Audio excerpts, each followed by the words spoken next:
రేవంత్ రెడ్డి తన నివాసం వద్ద నుంచి మీడియాతో మాట్లాడుతున్నారు. ఆ లైవ్ ఇప్పుడు చూద్దాం.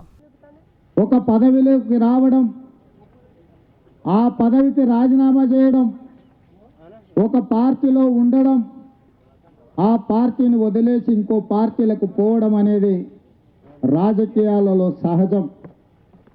కానీ ఈనాడు నేను తెలుగుదేశం పార్టీలో రాజకీయ నాయకుడిగానో ప్రజాప్రతినిధిగానో ఎదగలేదు.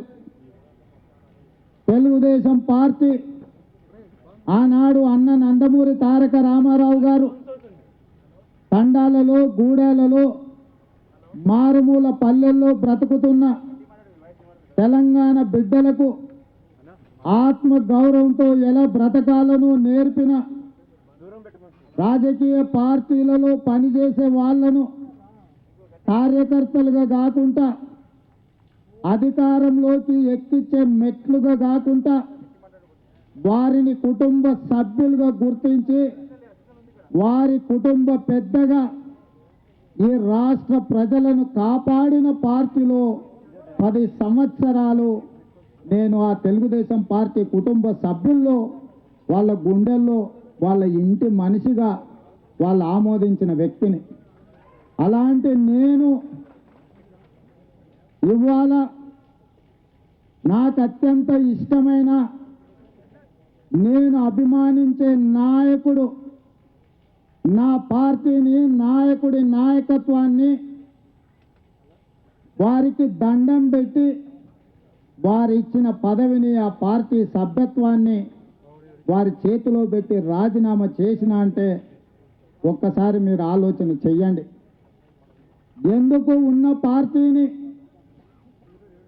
ఎన్నుకున్న సభ్యత్వాన్ని రాజీనామా చేసి పదవిని, పార్టీని వదులుకోవాల్సి వచ్చిందో, తెలంగాణలో ఏమి జరుగుతున్నదో మీరందరూ ఆలోచన చేయాల్సిన సందర్భం.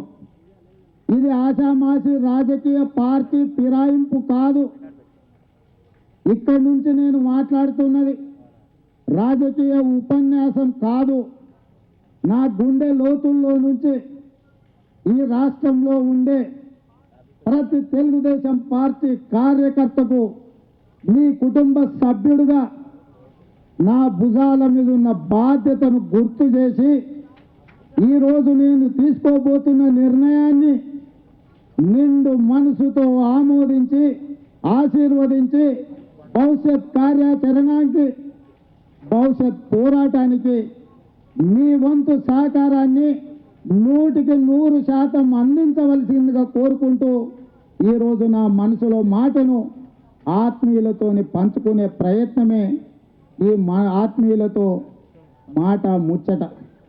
సోదరులారా, నేను 2006లో జడ్పీటీసీ ఇండిపెండెంట్గా గెలిచిన, 2007లో ఎమ్మెల్సీ ఇండిపెండెంట్గా గెలిచిన.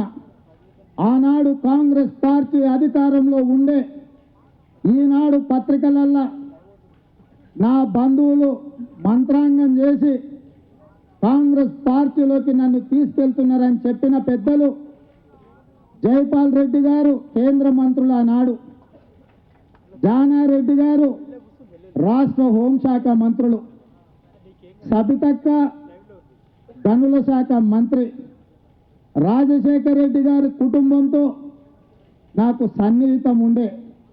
కానీ ఆనాడు అంతమంది అక్కడ పరిచయం ఉన్నా నేను స్వతంత్రంగా గెలిచి కాంగ్రెస్ పార్టీలో చేరకుండా ఆనాడు తెలుగుదేశం పార్టీలో చంద్రబాబు నాయుడు గారి నాయకత్వంలో చేరిన.